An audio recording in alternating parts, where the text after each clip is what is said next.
Monsieur Jocelyn Cavillot, bonjour, merci de nous recevoir chez vous. Ce qui nous amène à vous rencontrer aujourd'hui, c'est une pression qui semble monter autour de la vie chère. Enfin, pas qui semble monter, qui monte clairement pour tout le monde. Peut-être qu'avant d'aborder ces questions-là, j'aimerais que vous vous présentiez. On me connaît Jocelyn Cavillot, vice-président de l'Observatoire des prix, des marges et des revenus. Mais quel a été votre parcours ? Alors initialement, d'ailleurs je le suis toujours, inspecteur des finances publiques, donc avec un passé de militant et de responsable syndical au sein de Solidaire Finances Publiques. Et c'est vrai que depuis mon investissement plus sur, on va dire, l'intérêt général du territoire, donc qui dépasse forcément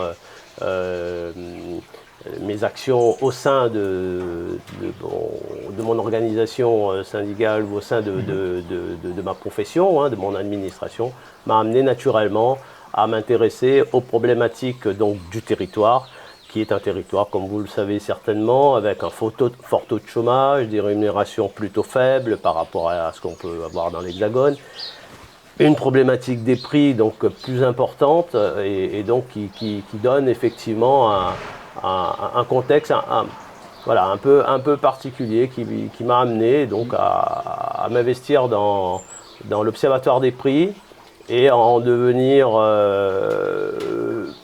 d'abord vice-président et président par intérim, puisqu'il y a une période où il n'y avait pas de président entre 2020 et 2022, et ensuite la continuité de ce mandat, de cette mission de vice-président, avec le nouveau président aujourd'hui, Bertrand Huby, sachant que depuis la loi de 2012 ou 2014, l'Observatoire des prix est obligatoirement présidé par un magistrat de la Chambre régionale des comptes pour son intégrité, sa crédibilité et son autonomie. L'Observatoire des prix, c'est un organisme qui a été créé à quel moment et pour quelle raison ? Alors, l'Observatoire des prix, juridiquement, ça a été créé depuis 1997, parce qu'il existe un observatoire des prix, des marges, des revenus au niveau national, mais qui ne traitait pas les Outre-mer. Donc en 1997, ça a été créé, mais effectivement, ça a été mis en place seulement en 2007. Et à La Réunion, elle existe depuis 2007 et elle a vraiment pris, on va dire, sa place et on peut dire son ampleur à la faveur des événements qui ont suivi les événements de l'ULKP, donc du COSPAR à La Réunion, avec effectivement ce grand mouvement contre la vie chère et la lutte pour le pouvoir d'achat. Et vous y êtes rentré dans la foulée dès le début ou J'y étais effectivement depuis 2007, mais c'est vrai que bon, j'étais un peu jeune militant. Oui, on est jeune encore. Dans cette affaire, on est toujours un peu jeune.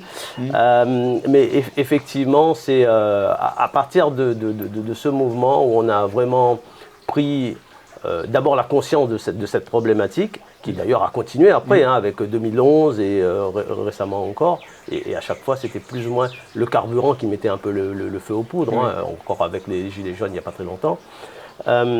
Et surtout, cette manière de travailler, à la fois avec les organisations syndicales, les associations de consommateurs, mais les autres associations qui défendent aussi, et aussi les institutions, donc les élus régionaux, les collectivités et les services de l'État. Donc c'est ce que fait aujourd'hui encore le PMR. Et vous, personnellement, qu'est-ce qui vous a motivé au moment où vous vous êtes dit « Allez, je m'engage dans cet observatoire des prix » ? Véritablement, c'est avoir un niveau, on va dire, de réflexion, peut-être d'engagement et vouloir agir sur un niveau un peu plus important que la fiscalité. On a toujours dit, nous, justice sociale, justice fiscale, ou plutôt justice fiscale, justice sociale. Mais on voit bien que la fiscalité structure un petit peu l'économie, la façon de faire, mais aussi les résultats des entreprises, les bénéfices, les marges. Et on va dire, j'ai un peu cette compétence et plutôt cette appétence. Mais oui, de par votre fonction, vous vous rendiez compte que quelque chose n'allait pas. Voilà, donc on avait ce regard intérieur, si on peut dire. Et on voyait bien que moi en tout cas, je me suis dit, si je peux essayer d'apporter un petit peu cette compétence, ce savoir-faire au sein du territoire, pour le développement du territoire. Il ne s'agit pas de...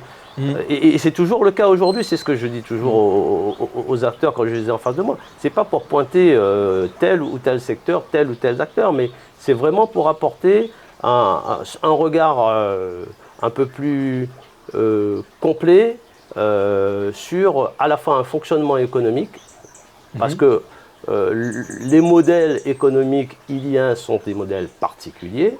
On est sur des territoires avec des problématiques particulières et il faut arriver à avoir ce regard un peu plus global, mais qui soit en même temps en capacité d'intégrer à la fois les intérêts économiques des acteurs, les intérêts des consommateurs et aussi les intérêts des pouvoirs publics. Parce que, mine de rien, il y a quand même pas mal d'argent, pas mal de politiques publiques qui sont mis sur la table justement pour régler un certain nombre de handicaps.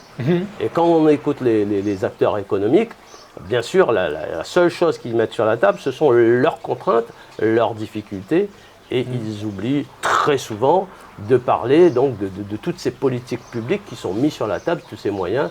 Et donc, suffisant, pas suffisant. On est dedans, hein, ce sont les travaux justement de l'Observatoire des prix pour regarder quelles sont ces politiques, quelles sont les politiques qui sont pertinentes, quels sont ceux qui, au final, pourraient être pertinents, mais qui profitent essentiellement aux acteurs économiques parce qu'il n'y a pas de répercussions, etc., etc. Et les consommateurs ont l'impression que les choses n'avancent pas. On parlait du RSKP tout à l'heure dans les années 2008-2009. Aujourd'hui, il y a un fort mouvement en Martinique dont on voit les échos à la télévision le soir. Est-ce que vous avez l'impression que l'histoire se répète aujourd'hui et qu'on pourrait arriver dans la même situation que celle du COSPAR de 2009 à La Réunion dans les semaines qui viennent ? Ah ben vous savez, si on ne fait rien, l'histoire se répète. On le voit sur un plan international, hein, avec les guerres qui se passent un peu partout. Je dis ça parce qu'on pourrait penser que voilà, on est à La Réunion, on est loin de tout ça. Non, en réalité, ces événements ont un impact sur notre mode de vie. Quand vous voyez les problématiques des bateaux qui sont détournés, rien que ça par exemple, ça a augmenté par exemple la durée des cargos qui amènent nos marchandises entre 7 et 15 jours de plus. Donc ça a un impact sur la quantité de stockage, etc., etc. Mais pour revenir sur le COSPAR, et aujourd'hui, on a eu les gilets jaunes. Donc aujourd'hui, la situation qui se passe en Martinique, donc c'est la problématique à nouveau de la vie chère et donc de la forte contrainte de l'inflation de ces trois dernières années. On est sorti du Covid, etc. Donc on est toujours dans cette problématique. Le Covid nous avait amené des fortes augmentations, et même des pénuries. 2 ans après, si on parle un peu chiffres, on en est où ? Aujourd'hui, il y a eu des augmentations, les prix ne sont pas redescendus complètement, quoi qu'on dise, notamment, je vous parlais, le transport maritime. Les prix sont redescendus un peu, mais pas complètement. Les prix que paye le consommateur, donc là, si on parle de l'inflation, le taux d'inflation a baissé, mais pour qu'elle redescende au niveau où c'était avant, il faudrait avoir un taux d'inflation négatif. Ce n'est pas le cas. Les salaires ont un peu augmenté justement par rapport à cette forte inflation pour les rattraper, mais les salaires n'ont pas augmenté au niveau de l'inflation. Donc on a un écart qui a continué quand même à se creuser un peu. Et à La Réunion, on a, un peu comme en Martinique, mais sur les territoires ultramarins d'une manière générale, on a un gros problème effectivement de taux d'emploi. Donc quand on parle de faiblesse de revenus, on pourrait parler de niveau de revenus important pour certains, de niveau de revenus en dessous de la moyenne pour d'autres, et d'absence de revenus. Donc c'est ça. Alors c'est pour ça que l'Observatoire des prix, on travaille aussi un peu avec, un peu beaucoup même, avec l'INSEE justement parce que l'INSEE, Institut national, travaille dans un cadre avec des méthodologies. Nous, on essaye d'avancer avec l'INSEE pour qu'ils aillent un peu plus loin, pour qu'elles puissent, au lieu de faire des travaux qui vont nous donner des moyennes, vont plutôt essayer d'aller par catégorisation pour qu'on puisse avoir une analyse un peu plus fine. Alors ça leur demande d'adapter leurs outils et leurs méthodes de travail qui ne sont pas forcément faits pour ça, mais ils font cet effort et on travaille avec eux pas mal là-dessus parce que l'intérêt d'avoir des études et c'est que ça puisse servir. Quand on donne un taux moyen d'inflation ou l'indice des prix à la consommation avec une moyenne, ok, d'accord. Mais est-ce que c'est l'impact est le même pour des familles, des ménages qui ont un gros revenu, des ménages qui ont un revenu plutôt faible? On sait qu'à La Réunion, le niveau de revenu moyen il est plutôt autour du SMIC. Et surtout, on a une quantité de population qui est assez considérable, qui sont sans revenus et qui vivent de revenus sociaux. Oui. Donc on ne peut pas prendre la moyenne et dire c'est comme ça. Oui. Donc il faut qu'on arrive à avoir une lecture plus fine que ça et qui permette, alors c'est pas pour le plaisir de les avoir, c'est pour que les politiques publiques, donc les collectivités, les institutions, puissent adapter leur politique publique vers les politiques qui ont plus besoin, etc. Donc aujourd'hui, c'est un petit peu ça le challenge dans nos territoires. C'est ça, on a une population, je crois, à 60% qu'on peut dire déclassée en matière de revenus, qui sont vraiment très en deçà de ce que serait la même population en France métropolitaine. Oui. Mais en revanche, ces 60% qui ont des revenus déclassés, ils ont les mêmes prix au supermarché. Oui, tout à fait. Et quel est aujourd'hui l'écart des prix officiels entre France moyenne nationale et Réunion? Et est-ce que cet écart a diminué? Alors là-dessus, justement, je parlais de l'INSEE. L'INSEE a fait des travaux qui sont très intéressants sur ce que vous venez de dire. Donc, pour répondre directement à votre question sur l'écart de prix, aujourd'hui, dans les études de l'INSEE, sur l'alimentaire, puisque c'est ce sur quoi on travaille en ce moment, et c'est quand même une base importante, voire la plus importante pour notamment les populations qui ont un niveau de revenu pas très important ou plutôt faible. Cet écart aujourd'hui, il est estimé à 37% par rapport à l'Hexagone, sur les produits alimentaires. Et cet écart, en 2010, donc sur la même étude, était de 24%. Donc on a une douzaine d'années, puisque les chiffres sont basés sur 2022 et 2010. En un peu plus d'une dizaine d'années, on a eu un écart qui a augmenté de 50% ou de 12%, puisqu'on passe de 24 à 37. L'INSEE nous dit aussi dans ses études, en moyenne, l'écart de revenus, c'est pour ça que je vous parlais de catégorie tout à l'heure, l'écart de revenus est en moyenne entre 20 et 30% inférieur à la moyenne de l'Hexagone. Donc quand vous croisez les deux, vous comprenez, et c'est là où on comprend, on met le doigt sur la réalité de ce ressenti, de la réalité de cette différence de pouvoir d'achat. Et comme je vous disais tout à l'heure, et si vous segmentez encore un petit peu plus et que vous allez voir entre le ménage qui n'a pas de revenus ou des revenus plutôt faibles, avec une consommation dont la part de l'alimentaire dans sa consommation est beaucoup plus importante que le ménage qui a des gros revenus, et là on comprend très facilement que lorsque l'INSEE dit l'inflation a été de 2 ou 3%, les prix n'ont pas beaucoup augmenté ou les revenus ont plutôt augmenté, mais et là ils ne comprennent pas, vous voyez. Donc c'est pour ça qu'aujourd'hui il y a vraiment un besoin de mieux cibler pour que les réalités soient prises en compte. Globalement, on voit qu'un pouvoir d'achat devient de plus en plus faible au niveau alimentaire pour les populations les plus pauvres, parce qu'elles n'ont pas accès à l'emploi. Et je vais passer à la question suivante. Pour avoir accès à l'emploi, maintenant à La Réunion, il faut avoir une voiture. c'est très difficile de pouvoir bosser sans voiture. Et ce marché de la voiture, c'est particulièrement choquant maintenant qu'on a les chaînes de France en direct, quand on voit les différences de prix entre les voitures, où ça va du simple au double pratiquement. Vous, quelle analyse vous faites sur les écarts de prix sur le marché de la voiture à La Réunion? Alors là aussi, aujourd'hui, la problématique de la voiture, des écarts de prix, on parlait des carburants, en fait, c'est la problématique de la mobilité dans sa globalité qui pose problème. Et dans la part des dépenses des ménages, le transport, je crois, arrive en premier poste. Il était en deuxième ou en troisième position derrière le logement et l'alimentaire. Il y a quelques années, quand je regardais un peu ça de près. Aujourd'hui, et pourquoi ça devient le premier poste? Justement par rapport à notamment l'achat et les frais donc de fonctionnement de la voiture, de carburant.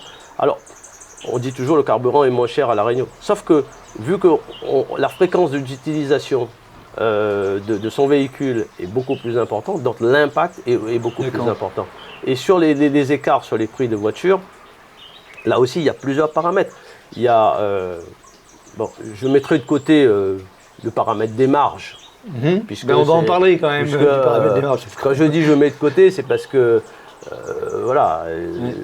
il est évident, parce que nous, quand on fait une décomposition objective, il y a le prix de la voiture, le coût du transport, il y a de l'octroi de mer, en fonction de la voiture, si c'est une grosse voiture, une petite voiture, donc il y a de l'octroi de mer. Si c'est un véhicule électrique, même si la voiture coûte 80 000 €, l'octroi de mer est à zéro. Mais voilà, donc on a tout ça, et à la fin, on arrive quand même avec des voitures qui coûtent des fois 30, 40, 50% plus cher. Mais je pense qu'au-delà de cet écart de prix, le véritable sujet, il faut vraiment l'orienter vers un déficit manifeste d'une politique publique pour le transport collectif. Un transport collectif, je ne dis pas que rien n'est fait, parce qu'on voit bien les bus, les cars jaunes, à chaque territoire dispose d'un réseau de... Mais ce n'est pas suffisant. Oui, c'est pas suffisant. Le service n'est pas à la hauteur de ce qu'attend la population. Et on voit bien que du coup, la quantité de voitures, le besoin, la quantité de routes et le besoin de routes supplémentaires, en fait, cannibalise l'essentiel des moyens, parce qu'il ne faut pas oublier que des moyens pour la politique publique de transport. Il ne faut pas oublier que sur le carburant, il y a une taxe spécifique, la taxe sur la consommation de carburant, qui a vocation d'aller spécifiquement sur les travaux de développement, travaux routiers. Donc ça, c'est fait, mais du coup, quelle est la part qui est réellement investie pour un développement de transport collectif? Je pense que c'est plus ça. Parce il faudra avoir une vision globale pour réussir à résoudre le problème de transport. Je pense.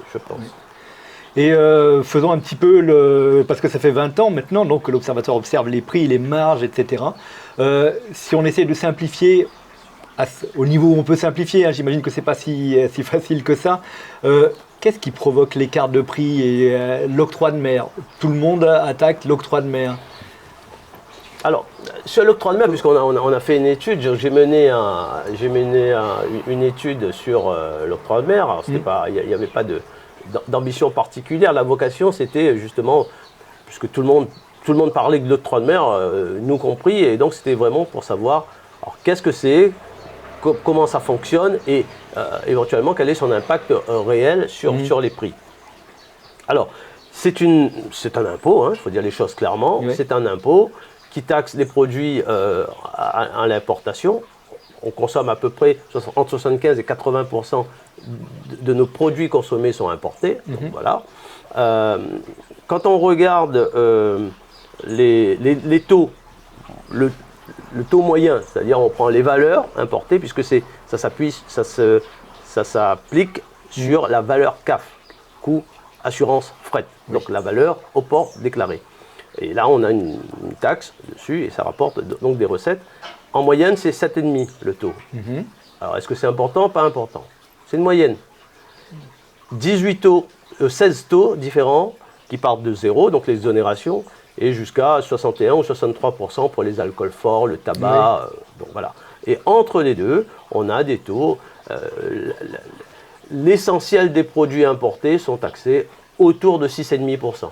6,5 avec, donc c'est-à-dire 4% et 2,5% pour l'octroi de mer régional, donc qui va directement dans les caisses de la région. Sachant qu'en France, ils ont une TVA qui est plus forte qu'ici. Donc quand on fait l'addition octroi de mer plus TVA, oui, mais on peut pas.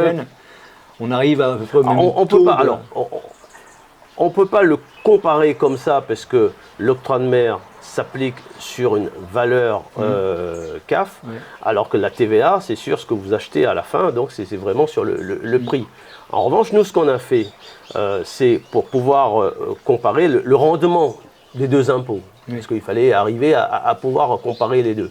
Donc le rendement de la TVA rapporte en moyenne autour de 750 millions d'euros, je crois. Donc c'est-à-dire un taux de rendement sur l'ensemble des chiffres d'affaires déclarés, ça représente 2,5%. Puisqu'on a le taux de la TVA est à 2,10 pour le taux réduit et 8,5 pour le taux normal. Alors que dans l'Hexagone, le taux normal il est à 20%, comme tout le monde le sait. Mais, et quand on rapporte l'octroi de mer perçu à cette même base, c'est-à-dire les chiffres d'affaires déclarés, on arrive à un taux de 2,4%. Donc on voit que si, alors, on est bien d'accord, les deux impôts, les deux taxes ne s'appliquent pas, ne fonctionnent pas de la même manière. Oui. Mais si on ramène le taux de rendement des deux impôts, des deux taxes sur la même base, on a deux taxes avec un taux de rendement équivalent. Ce qui pose problème au niveau de l'octroi de mer, plus que son impact sur les prix. Oui, parce que là, de ce que je comprends, en fait, le taux final des prélèvements, il est moins important à La Réunion qu'en France. Oui, clairement, si on ne prend que ça, mais encore une fois, on parle de moyenne. On parle de moyenne. Tout à l'heure, on parlait de la voiture. Si on prend une voiture thermique de 1500 cm3, parce que c'est ça, c'est en fonction de la puissance de la voiture, enfin du cylindrée, 1500 cm3, le taux d'octroi de mer est à 23% quand même. Ah oui. Vous voyez? Donc en fonction du produit que vous allez utiliser, en revanche, l'essentiel des produits alimentaires que vous avez achetés, le taux est à zéro. Ça veut dire que sur la quasi-totalité, une grande partie en tout cas des produits alimentaires qu'on va consommer, l'impact fiscal, logiquement, il est beaucoup plus faible.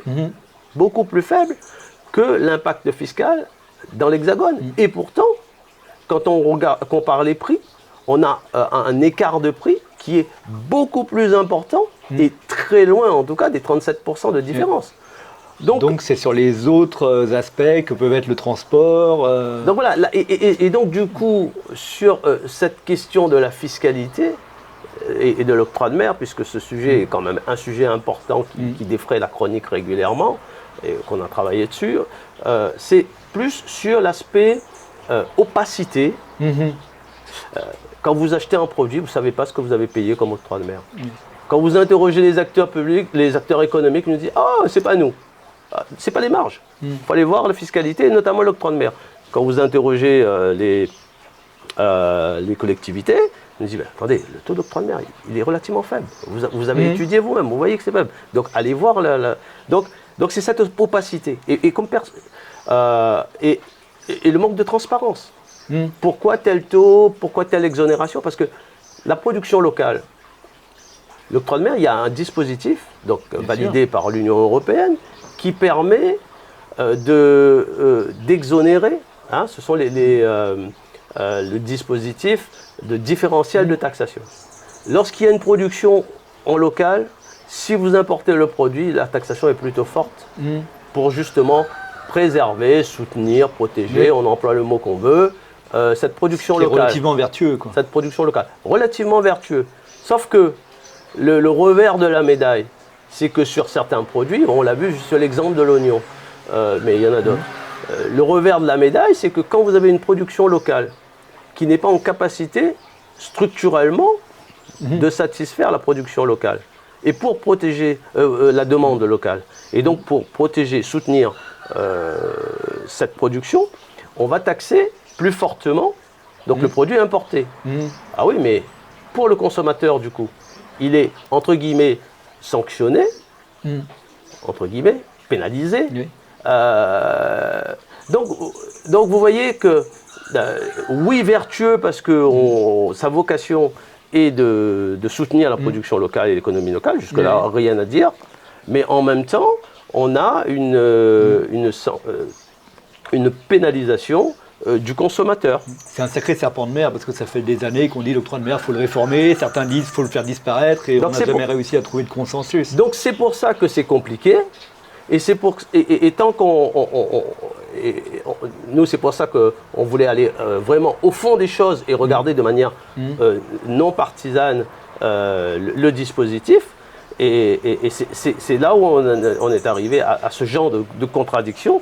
Et du coup, la proposition qu'on a faite, donc la première, c'était de dire de mettre en place un dispositif qui rende le dispositif transparent, donc en rendant visible et déductible comme la TVA, donc l'octroi de mer. Oui. Donc c'est-à-dire que le consommateur, quand il va acheter, il aura le montant de l'octroi de mer sur sa facture, il sait ce qu'il aura payé. Et comme ça, personne ne pourra plus se renvoyer la balle. Mais surtout, l'autre dispositif qui permet, l'autre proposition, qui fait qu'on dissocie les deux missions de l'octroi de mer. Parce que ce qu'on oublie, là, ce qu'on n'a pas dit, c'est que l'octroi de mer, essentiellement, sert à financer les collectivités locales. 80% sert à financer les collectivités locales. Donc on a, et c'est une mission importante, puisque pour certaines collectivités, ça peut représenter jusqu'à presque la moitié de leur budget de fonctionnement. Oui. Et en moyenne, on est à 34% du budget de fonctionnement. Donc si vous enlevez un tiers des milliers d'emplois en moins, c'est juste pas possible. Non, c'est juste pas possible. On ne peut pas enlever un. Je ne vois pas comment on peut enlever un. Donc la proposition, et c'est celle-là nous, au final, on retient, c'est de dire il faut scinder les deux objectifs, les deux missions de l'octroi de mer. Donc on a besoin de financer les collectivités. Et donc le financement des collectivités, tout à l'heure je vous ai dit, le rendement de l'octroi de mer aujourd'hui, il est quasiment le même que le rendement de la TVA. Alors, mettons en place parce que bon, il y a des conditions, mettons en place une taxe régionale qui a pour vocation le financement public.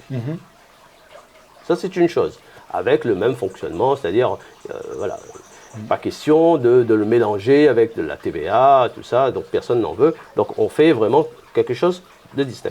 Et on maintient l'octroi de mer pour le financement, enfin, de la politique de soutien de la production locale, mais que sur les produits importés qui sont en concurrence avec la production locale.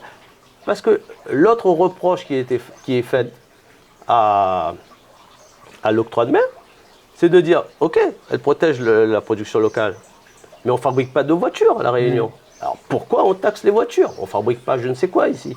Alors pourquoi on taxe ça, etc.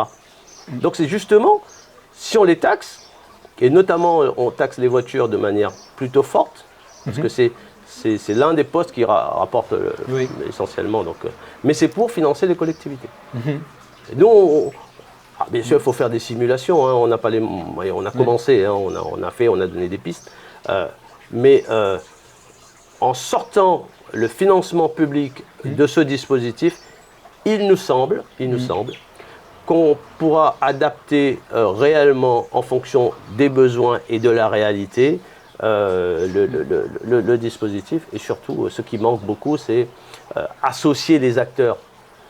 Aujourd'hui, c'est une collectivité locale, la collectivité régionale, pour pas la citer, qui gère l'octroi de mer, qui décide, entre guillemets, il y a un peu de consultation, mais je veux dire, c'est pas formalisé. Mettre une taxe régionale sur les produits, ça va être quelque chose qui fait peur aux élus, parce que ce serait impopulaire d'annoncer ça. Elle existe déjà. Oui. Ce ne sera pas en plus. Ce ne sera pas en plus. puisque l'idée c'est de rester, de notre point de vue, d'après nos premiers travaux, hein, la pression fiscale devrait même baisser en gardant le même niveau de taxation, puisqu'on va élargir entre guillemets l'assiette de la taxe régionale pour financer les collectivités. Mais je vous ai parlé d'un taux de rendement global de 2,4%. Quand on élargit, ça veut dire que certains produits vont être qui ne sont pas taxés aujourd'hui. Les services, par exemple, ne sont pas taxés, mais les services vont rentrer dans cette taxation, mais à hauteur de peut-être 1%, peut-être 0,5%. Vous voyez ? Donc, c'est une proposition qui est portée par des députés ou les élus locaux ? C'est la proposition qui a été faite donc, à la suite du rapport. Cette proposition sera justement présentée lors de la plénière là, de 2004. Mais en tout cas, le PMR, la commission octroi de mer, l'a porté devant la région, l'a porté devant monsieur le préfet. Et on va l'officialiser, le présenter. Vous parlez de la plénière, ça a lieu quand ? Le 4 octobre bientôt. Donc c'est très bientôt, ça sera, on est en plein dans cette actualité-là. On est absolument dedans. Et donc on a pas mal parlé de la fiscalité. Maintenant, avec vos observations, j'aimerais essayer d'y voir un peu plus clair entre la marge de ce qui est raisonnablement acceptable dû à l'éloignement, le transport, et ces fameuses marges. Alors c'est toute la difficulté aujourd'hui, et c'est l'essence de nos travaux qu'on a appelé dans le GT de transparence. Là, on a pris le maillon de la grande distribution, puisque c'est le maillon qui s'est engagé devant les ministres, les médias, devant le préfet. On dit, écoutez, c'est pas nous, hein, la vie chère, c'est pas nous, donc vous allez voir, on va vous faire la transparence. On a dit chiche, ok, on y va. Donc on est en train de faire ce travail. C'est pas évident, hein, parce que voilà, on nous dit des choses, mais pas complètement, et pas complètement la réalité des choses qui. Donc, mais tout ça, c'est normal, ça fait partie du jeu. Et nous, on doit démêler les fils et décrypter la réalité. Donc, ce qui est certain et de notre point de vue obligatoire, si on veut arriver à quelque chose, c'est de faire la formation des prix de bout en bout, c'est-à-dire du producteur ou du fournisseur qui est hors de la Réunion.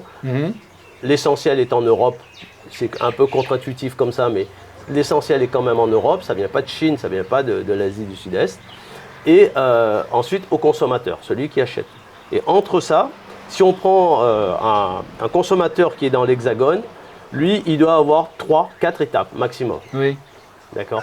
Et le consommateur ultramarin, il en a 14. Ah oui. Donc on voit déjà, on a 3 ou 4 acteurs à rémunérer, entre guillemets, dans l'Hexagone. Et ici, si on est ici, ça fait 14. Ça, c'est le premier point. Le deuxième point... Les 14, c'est tout. Les 14, c'est les acteurs de la grande distribution. Oui. Ce sont les acteurs de la production locale, par exemple. Ce sont les importateurs. Ce sont les grossistes. Ce sont les acteurs donc, des services portuaires, c'est-à-dire les aconiers, les transporteurs.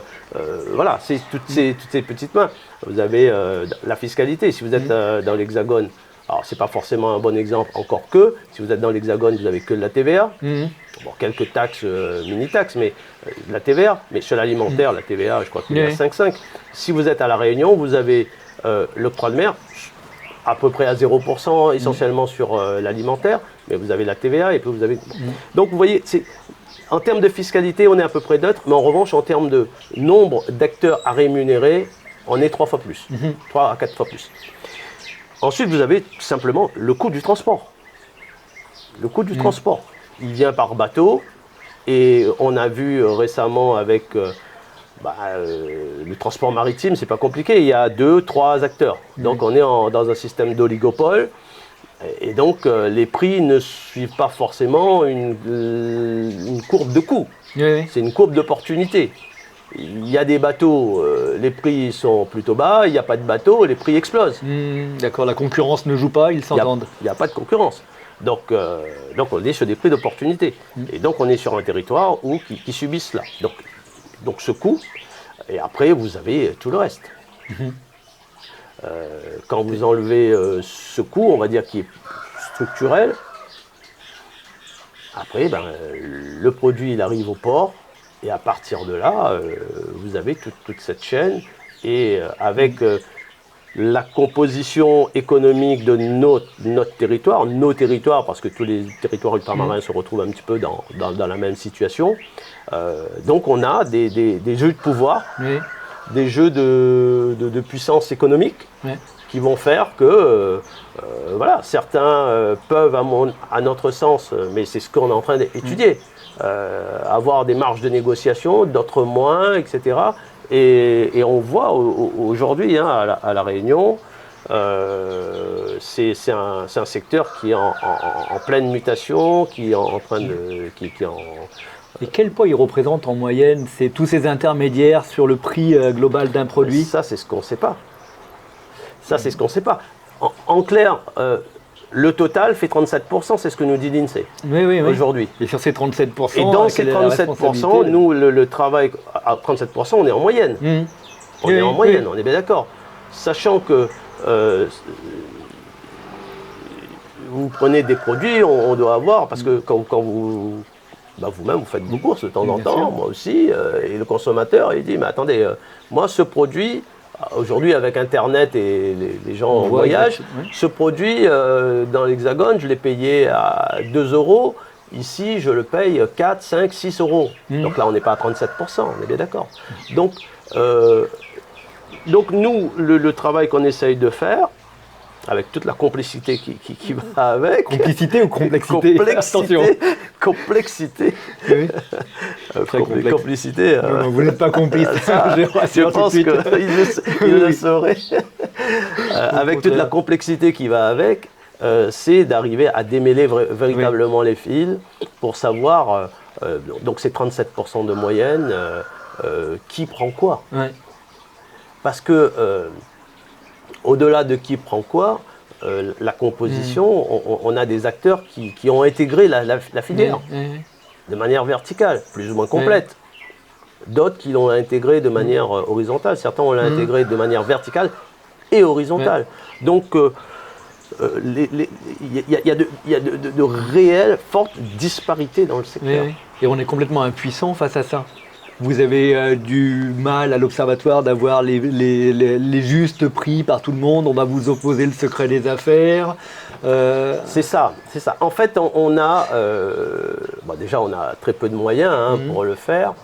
Bon, on travaille pas mal avec les services de l'État. De plus en plus quand même, on a réussi à avoir une crédibilité qui permette aujourd'hui à certains services de l'État d'accepter de nous rencontrer pour discuter, pour échanger, ce qui n'était pas le cas il y a quelque temps.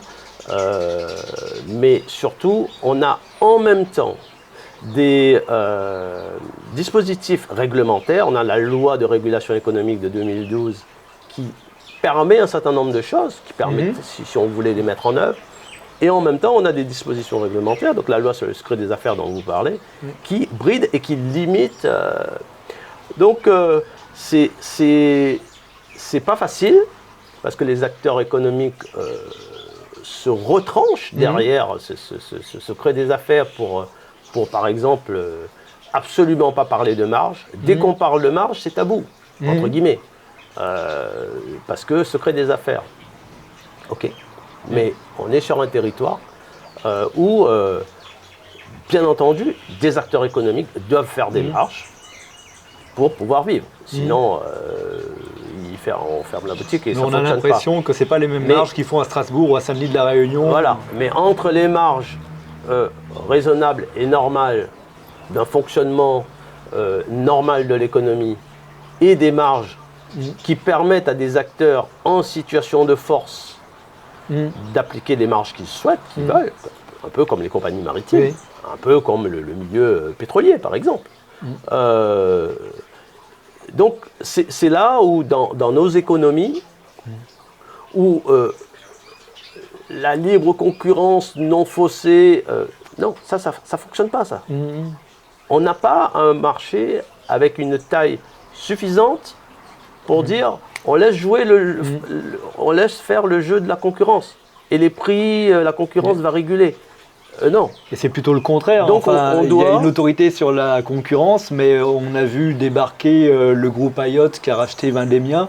Et aujourd'hui, sur l'alimentaire, qui était notre principal souci au départ de cet entretien, on est face à un duopole, monopole entre Leclerc et Carrefour Ayotte. Oui, sur ce rachat, on a saisi effectivement l'autorité de la concurrence. Donc bien sûr, on est en désaccord, mais l'autorité de la concurrence a donc validé l'opération.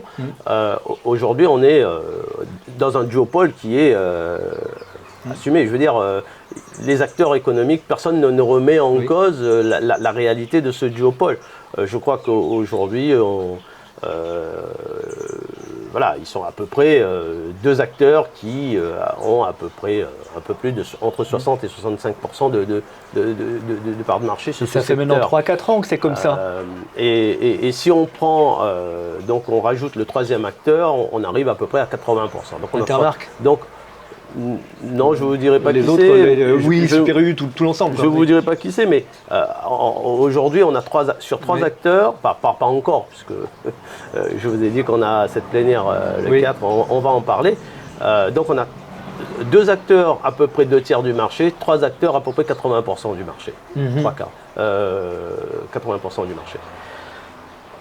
Donc là, on voit bien que quand on est dans de telles situations, sur n'importe quel territoire et n'importe quel secteur économique, les conditions ou les équilibres ne sont pas les mêmes que si on a 3, 4, 5 acteurs équilibrés avec un fonctionnement normal de la concurrence. Et ça, on le retrouve, on va dire, c'est pas... J'aurais plutôt tendance à dire c'est pas spécifique à ce secteur d'activité. Dans nos territoires, malheureusement, on va régulièrement retrouver plus ou moins ces situations. Sauf que là, on est dans une situation qui est vraiment assez concentrée et donc qui doit interroger. Qui doit interroger. Nous, on continue dans notre groupe de travail là, sur la transparence, pour comprendre et pour... voilà, tout à l'heure je vous disais, les faits sont têtus. Donc quoi qu'on souhaite, voilà, les faits sont les faits. Après, il faut les regarder de manière objective et les mettre en perspective, puisqu'on voit bien aujourd'hui, on est quand même encore dans un secteur qui est en pleine mutation, hein, mine de rien. On voit bien qu'il y a un acteur qui est plus ou moins en difficulté. Donc comment dans la perspective de 2, 3, 4 ans, comment ça va évoluer. Donc ça c'est important. Donc nous dans notre groupe de travail, on veut vraiment arriver à faire cette transparence du mieux qu'on peut et surtout avoir une analyse un peu prospective pour tirer éventuellement des sonnettes d'alarme si on doit les tirer, et ensuite remonter sur les autres secteurs, parce que c'est pas que la grande distribution, effectivement. Aujourd'hui, il faut véritablement regarder et la grande distribution, et la production locale, les importateurs, et regarder aussi les coûts du transport. Parce que tout ça va bouger, tout ça est en train de bouger. C'est ça la réalité. C'est qu'on a véritablement...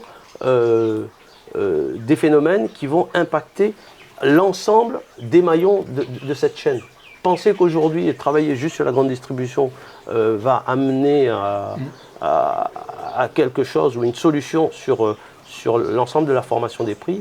Non, ce phénomène de la grande distribution va avoir un impact. Certains, on le perçoit déjà, mais d'autres qui sont moins perceptibles, mais qui auront lieu quand même, sur l'ensemble de la chaîne. On n'en a pas parlé, mais le bouclier qualité-prix, on a pu espérer que ça réduise les écarts en quelque sorte, ou ça empêche, mais finalement... Alors le bouclier qualité-prix, de notre point de vue, c'est un outil qui est utile et pertinent, parce que ça répond à une urgence, mais le bouclier qualité-prix, c'est 153 produits. Oui, qui couvre à peu près l'essentiel des besoins de consommation d'un ménage, domaine alimentaire, d'hygiène et d'entretien. On a le bouclier aussi sur le bricolage qui fonctionne bien. Hein. Il n'y a pas beaucoup de produits, je crois qu'il y a une trentaine de produits, mais qui fonctionnent plutôt bien. Mais comment dire, on ne travaille pas au fond.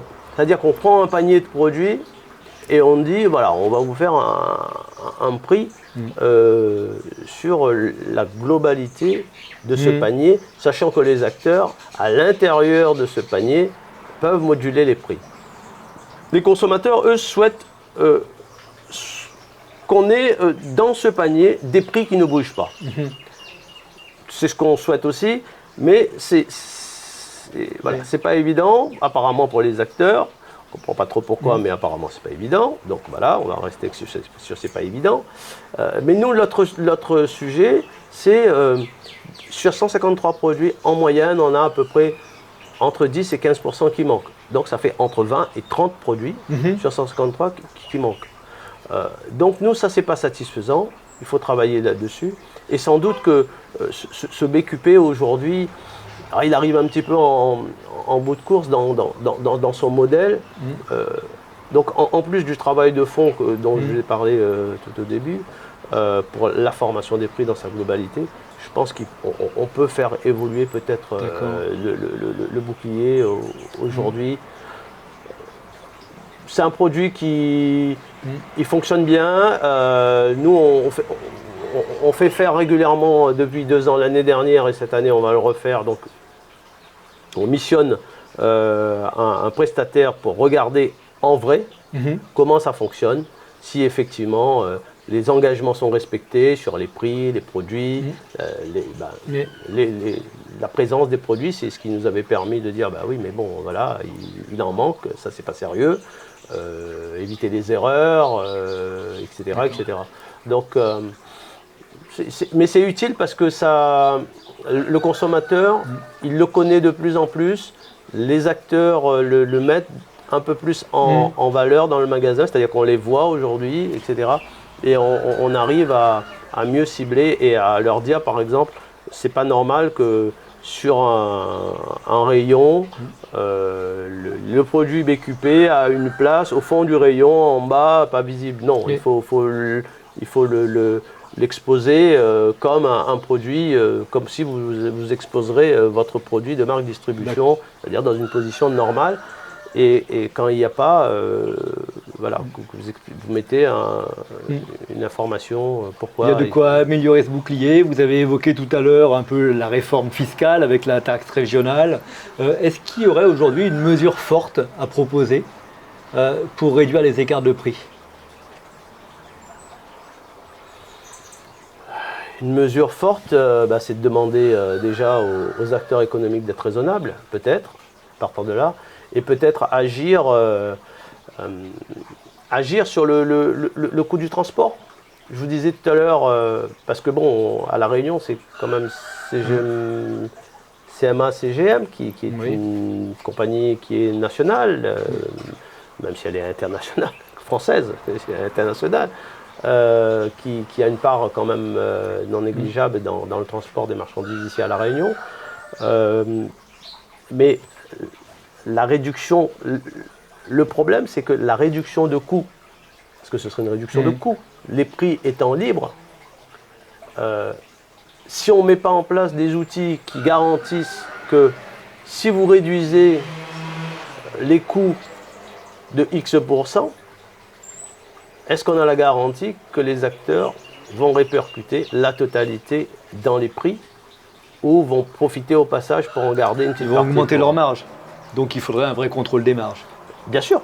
Donc c'est pour ça que, donc, notamment dans l'une des propositions par rapport à l'octroi de mer sur lequel on a travaillé, l'une des conditions préalables, c'est effectivement de mettre en place un outil qui permet de garantir, de suivre en tout cas, parce que bon, sans faire de procès d'intention à qui que ce soit, voilà, on sait que la confiance, le chèque en blanc, on a vu ce que ça a donné sur la baisse de la TVA sur la restauration, donc je pense que ça a refroidi plus d'un, et notamment des décideurs aujourd'hui qui pourraient être parce que certains ont pensé à réduire éventuellement des taxes, mais voilà, les acteurs ont démontré que malheureusement, ils ne sont pas toujours aussi sérieux qu'ils le prétendent.